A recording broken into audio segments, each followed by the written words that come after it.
मित्रहो नमस्कार.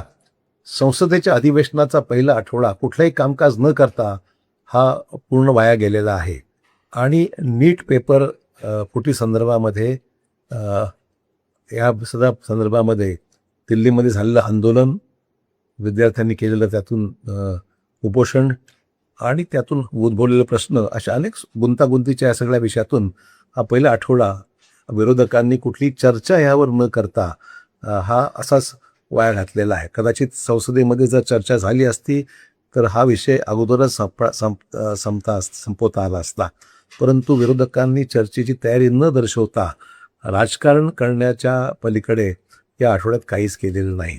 उलट पंतप्रधान मोदी साहेबांनी या विषयाचं गांभीर्य याच्या अगोदरच लक्ष त्यामध्ये दिलेलं आहे.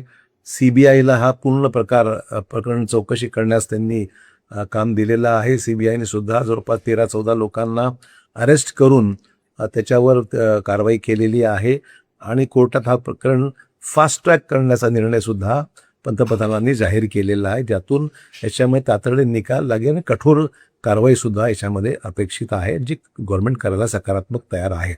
आणि त्याचबरोबर सोनम वांगचुक यांच्याशी चर्चा काल केंद्रातल्या महत्त्वाच्या मंत्र्यांची झालेली आहे.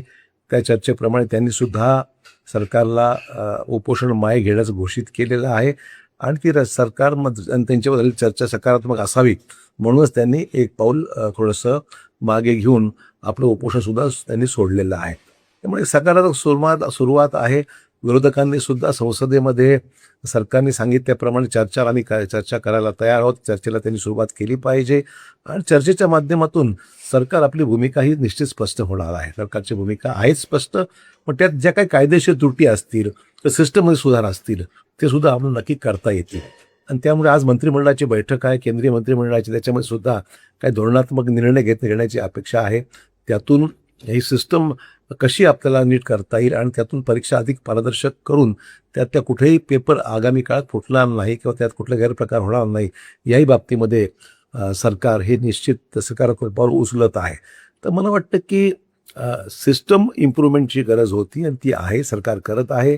कारवाई झालेली आहे. CBIकडे फास्ट ट्रॅक कोर्टमध्ये चालवण्याचा फैसला सुद्धा पंतप्रधान घोषित केलेला आहे. तर मला वाटतं विरोधकांनी आता फार जास्त त्याच्यामध्ये न ताणता हा विषय सरकार मार्गी लावते ते विश्वास ठेवला पाहिजे आणि चर्चेच्या माध्यमातून आपली भूमिका सरकारही मांडेल, त्या विरोधकांनी मांडावी, सरकारसुद्धा आपली भूमिका स्पष्ट करेल.